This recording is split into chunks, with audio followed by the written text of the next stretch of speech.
अच्छा ये बहु है कि सरथला कितना पुराना इलाका है? बहुत बड़ा इलाका है जी पर मूंड असों उठू जी तो मूंड तू आए सा इच्छा है यानी कि पीरुल हक रोडा बनाया जी था दरबार है पर लिया कि नहीं चाहे बहु के सरथले की कितने कोई कार हो सन है कार मंगनी बहुत बड़ी कार है अगर बंदा गिनती करे तो कितने कोई जैसा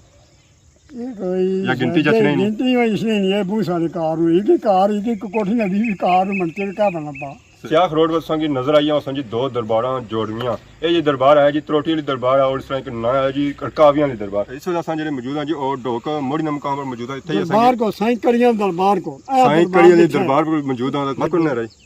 ओ बाकी जन खुमा शुमा लईयां वन लगियां थोड़ी थोड़ी जरा जो सा खाई ते जासा खुमा अजा कच्चियां नो हुन खोई खड़ो कच्ची कच्चियां कैसे को सा सब पाकिस्तान फिर ऐसा अच्छा जी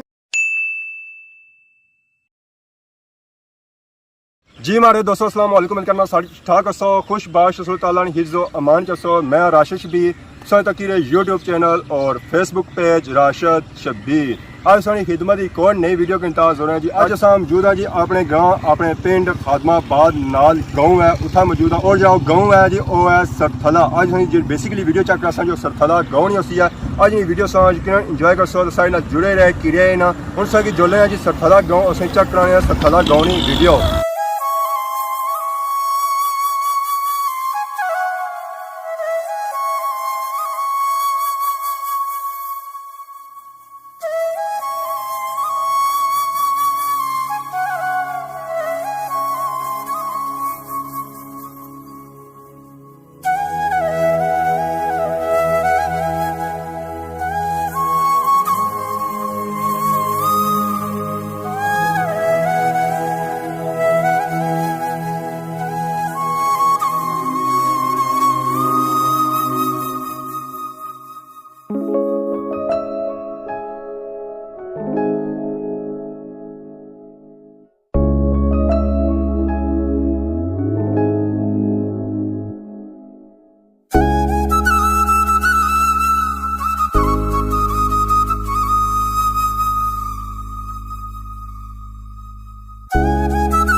जी मारे दोस्तों असां सरथले ने वीडियो तक की यकीन असां इंजॉय की असी असां जा सफ़र शुरू किया जी खादमाबाद से शुरू किया जितना खादमाबाद खत्म हुआ सी उतों अगू शुरू किया असां सरथले ने कुछ टोकां भी चेक कीतियां जिसी डोक मईयां सी और सरथला सी उस तो बाद असां आए हैं जी पड़लियाक रोडा पर आए हैं यानी कि पिरुल हक रोडा पर आए हैं जी था दरबार है पड़लियाक नहीं उत्थे असां आए हैं उस रोडा इसने इर्द गिर्द जा गाँव लाना सी उसे चेक कराया जी गाँव जिस तरह नया जी चक भूपा से चेक कराया यानी उसने कुछ कार से चेक कराया ज़्यादा है जो ग्रां है जी छोटा जा ग्रां है बड़ा ग्रां नहीं है इसी जो कार लगना है थोड़ी जी कार ज़्यादा नहीं है बाकी उन्होंने संगे जो सा जी सरथले जाके ग्रां शा रहना और इसे चेक करा सकते बाकी इसने क्या जी कोई टोक शोक लगनी है और भी संगे चेक करा सकते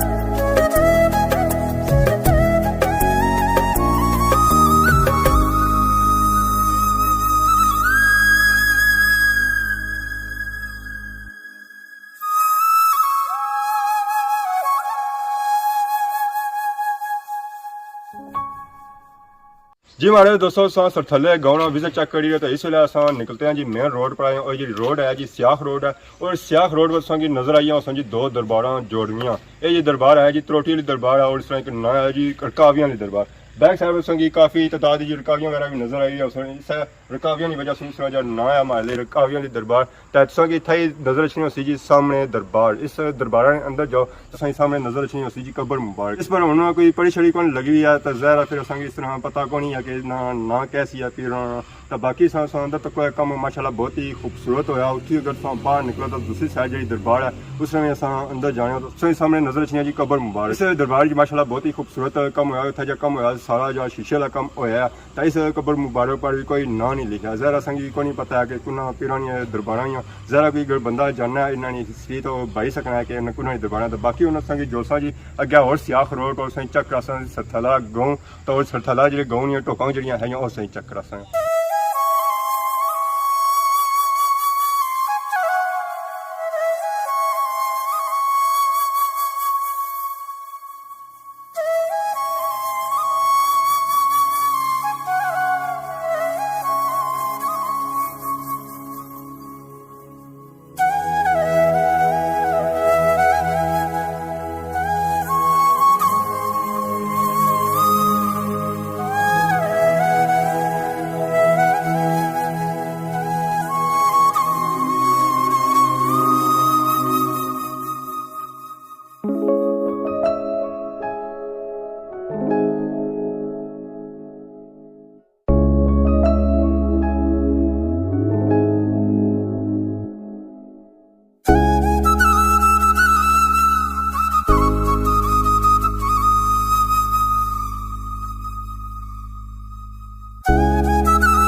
जी हमारे दोस्तों जिस तरह इलाके में विजिट चेक किया जी उसी है डोक शरफ शाह इस विजिट चेक किया इसी जो घर है सन जी और थोड़े घट सन और गली जी है सी ना और एक दो गलियां सन इस तो बड़िया गलियां कौन सन ज़रा बड़ी गली होने से घर ज़्यादा नजर रखना एक छोटी गली सी है इस वजह से मौजूद है जी और डोक मोहरी ने मुकाम पर मौजूद है दरबार को साईं कड़ियां दरबार को दरबार पर मौजूद है इतने असेंगे चाचा लभे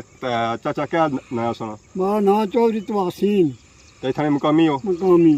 तो चाचा ये बहु है कि सरथला कितना पुराना इलाका है बहुत बड़ा इलाका जी पर मूंड असों उठू जी तो मूंड तू आए सा इच्छा ठीक है जमीन अद्धी इच्छा है अद्धी इच्छा है सही सारे सारे फोट है साथले भी उठे रहने हूँ जो बड़का सारा बड़ा उठे आ ठीक ऐसा खाना बाद ही लगने आ तो चाचा ये बहु के सरथला इस नाम किस तरह पे आया सरथला पर हूँ ये कोई बड़ा कोई बडेरा कोई बैठ किसा पिया कौन किसा चाचा सो निके हो नहीं निका ही है क्योंकि पूरी हिस्ट्री मैं नहीं तकी ठीक है बुझी भी करना किसान को वो जी को वो लिखी भी हमारे को भैये को सी पर बाद मेहनत करे प्यार को सजरा नस्ल ही मेरा को क्या ठीक है जो तक होता उसने बीच सारा सजरा नस्ल है बूटा बनाई सकनी हो तो बाकी ये बॉयस सरथले जी कितनी टोका लगनी है खैरी नहीं पता है खैरी बख हो जाना ना खैरी नाल ही सड़क पार सासरे भी हाँ, चीज आएगी खैरी खत्म होना सरथला है सासरा है जानो ठीक है खैरी सासरा जानो मुड़ खादमाबाद है जानो पार महीने मोड़ा है जानो सही दोए जो टोका पिजा मलकन कारे जाने ठीक है कारे से बुन बिल्कुल सड़कों दो पासा रोड लगेगी तो और कितनी इसना टोका लगनी है और चक बुपा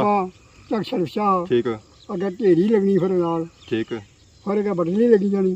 तो इत्थे विच बड़ो तक इत्थे चक लगना इत्थे विच बड़ो ता मुड़ी आ जानी मूड़ी नहीं पोठा आ जाना पोठे के बाद मूड़ी जरा सब ओवरऑल जा कवर करी रहे हैं सरथला करी रहे हैं हाँ सास चाहे बहुत के सरथले की कितने कोई कार हो सन है कार मंगनी बहुत बड़ी कार अगर बंदा गिनती करे तो कितने कोई जैसा ये कोई या गिनती जचने नहीं गिनती में इसने नहीं है बहुत सारी कार हुई एक ही कार एक कोठी में भी कार मनते का बना पा से तो बाव है था कार कैसे है कोई बलेती मतलब कोठियां या दूसरे सारे लेती देसी कार में देसी कार को और समझी साइंस मुड़ी असा तक के कोई सादे कार पुराने कार वो फिर तो इतना ही थोड़ा गरीबी है इतना गरीबी है ये सरथले सैड एरिया पर ना बाकी असा था राय जी कि दरबार तक की है त्रोटी जी रकावियां दरबार भी आखने माई और दोनों माई ਉਹ ਮਈਆਂ ਨਹੀਂ ਹੈ ਦਰਬਾਰ माई एक भैन भरा ਅੱਛਾ ਭੈਣ ਭਰਾ ਜਿਹੜੇ ਉਹਨਾਂ ਨੇ ਦਰਬਾਰ ਅਸਾਂ ਅੱਗੇ ਚੈੱਕ ਕਰਾਈ ਹੈ ਤੇ ਬਾਕੀ ਅਸਾਂ त्रै ਨੂੰ बली दो बली ਨੂੰ ਠੀਕ ਹੈ ਇੱਕ ਉਹ ਭੈਣ ਨੇ ਭਰਾ ਨੇ ਤਾਂ ਉਹਨਾਂ ਨੂੰ ਕੋਈ ਸ਼ਜਰਾ ਨਸਬ ਸਹੀ ਪਤਾ ਹੈ ਉਹ ਚੱਕ ਉਹ ਲਬਸੀ ਦਾ ਲਿਆਕਤ ਕੋ ਇਸ ਵੇਲੇ ਅਸਾਂ ਮੌਜੂਦਾ ਮੁੜੀ ਦੀ ਮੁਕਾਮ ਪਰ ਤੱਕ ਹੀ ਅਸਾਂ ਦੀ ਨਜ਼ਰ ਆਈ ਰਹੀ ਹੈ ਦਰਬਾਰ ਇਹਨਾਂ ਪੀਰਾਂ ਨੂੰ ਕੋਈ ਨਾ ਪਤਾ ਹੈ ਕਿਹਨੂੰ ਨੇ ਜੀ ਨਜ਼ੀਰ ਸਾਹਿਬ ਨਜ਼ੀਰ ਸਾਹਿਬ ਉਹ ਨਹੀਂ ਸਜਣਾ ਸਫਾਰੀ ਅੱਛਾ ਲਿਖਿਆ ਹੋਇਆ ਅੰਦਰ ਹਾਂ ਉਹ ਅਸਾਂ ਲਿਖਾਇਆ ਵਾ ਉਹ ਅਸਾਂ ਅੰਦਰ ਜਸਾਂ ਤੇ ਉਹਨਾਂ ਦੀ ਸ਼ਜਰਾ ਨਸਬ ਚੱਕ ਅਸਾਂ ਬਾਕੀ ਇਹ ਬਹੁਤ ਕੇ ਸਰਥਲੇ ਨੇ ਲੋਕ ਕੈਸੇ ਹਾਂਜੀ ਖਾਦਮਾਬਾਦ ਨੇ ਤਾਂ ਸਾਰਾ ਕੁਛ ਹੈ ਚਾਹੀਦਾ ਬਿਲਕੁਲ ਖੈਰੀ ਨੇ ਚੌਕ ਨਹੀਂ ਗੱਲ ਕਰੀ ਖੈਰੀ ਨੇ ਉਹ ਵੀ ਚੰਗੇ ਅਸਾਂ ਕਿਉਂ ਕਿਸੇ ਹਮਾਰੇ ਸਾਰੇ ਭੈਣ ਭਰਾ ਨੂੰ ਬਾਕੀ ਕੀ ਕਰੀ ਰਹੇ ਸੋ मैं तो माल बच्चे के आ तो लोग बड़ा बकरियां की खुआरी खोल चाहिए ऐसे कोलो ए बाबे बुढ़िया गुजारा करी रहे हो गुजारा करना है क्या करिए ਤਾਂ ਫਸਲ ਕਿਹੜੀ ਹੋਣੀ ਹੈ ਅੱਜ ਕੱਲ੍ਹ ਇੱਥੇ असल इसलिए देना ਰਹੇ ਉਹਨੇ ਕੋਣੀ मैं वो बुन कपड़े पट्टे ਮਕੁਨ ਨੇ ਰਹੀ मत ओ बाकी जन ਖੁਮਾ ਸ਼ੁਮਾ ਲਈਆਂ ਕੋਣੀ लगियां थोड़ी थोड़ी ਜ਼ਰਾ ਅੱਜ ਅਸਾਂ ਖਾਈ ਤੇ ਜਾਸਾਂ ਖੁਮਾ अजा कच्चियां नु हुन खोई खोलो कच्ची ਕੱਚੀਆਂ ਕੈਸੇ ਕੋਸਾ ਅਸਾਂ ਪਾਕਿਸਤਾਨ ਫਿਰ ਇਸ अच्छा जी मैं दरबार के दार करा वीडियो ਤੇ ਬਾਕੀ ਉਹਨਾਂ ਸੰਗ ਜੋਲੇ ਜੀ ਜਿਹੜੀ ਥਾ ਦਰਬਾਰ ਹੈ ਨਾ ਮੂੜੀ ਦਾ ਮਕਾਨ ਉਸ ਅਸਾਂ ਵਿਜ਼ਿਟ ਚੈੱਕ ਕਰਨਾ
हमारे दोस्तों आज वीडियो तक सरथला ग्रानी और उसने टोका नहीं चक की इसने जैसा जी टोका चक रही है और चक भूपा सी है सरथला सी है ढोक मैया सी है और चक शरफ सा सी और उस तो बाद आखिर बस चक रहा है जी ढोक मुड़ी तो ये 4-5 टोका से सरथले यकीन अज फुटेज इंजॉय की इसलिए अस मौजूद हैं और ढोक मुड़ी दरबार में मौजूद उथा जा कब्रस्तान उथा मौजूद हाँ बाकी अस इस दरबार से जोदा जी दरबार है ना जी ये नज़ीर आलम शाह दरबार है तो इतना तकी सकते बड़ी सारी लगी कब्र मुबारक विजिट चेक कर सकते अगर इस दरबार ना कम चेक करो माशाल्लाह बहुत ही खूबसूरत कम होया इस पर जो कम होया सारा शीशे ला होया तो इतनी अगर पिछा जाओ तो इस पढ़ी ने पिछा जो तारफ भी ना बुजुर्गों ने लिखा सारा उठा सारा कुछ सिस्टम लिखा है कुछ बुजुर्ग टूटे तो कुछ मतलब सारा सिस्टम इन्होंने है बाकी चीज़ अगर बाहर निकलो तो सही कब्रस्तान भी छोटा सा नजर आई इस कब्रस्तान जितने मतमूने दुआ करने अल्लाह ताला ने मगफरत में उन्हें अगला जहाँ चंगा करे और रोज़ क़यामत शफात नसीब फरमाए इस दुआ की सारी इजाज़त की सारी खिदमत इस नई नई वीडियो के हाजिर होने से तब तक दियो इजाज़त फी मान अल्लाह।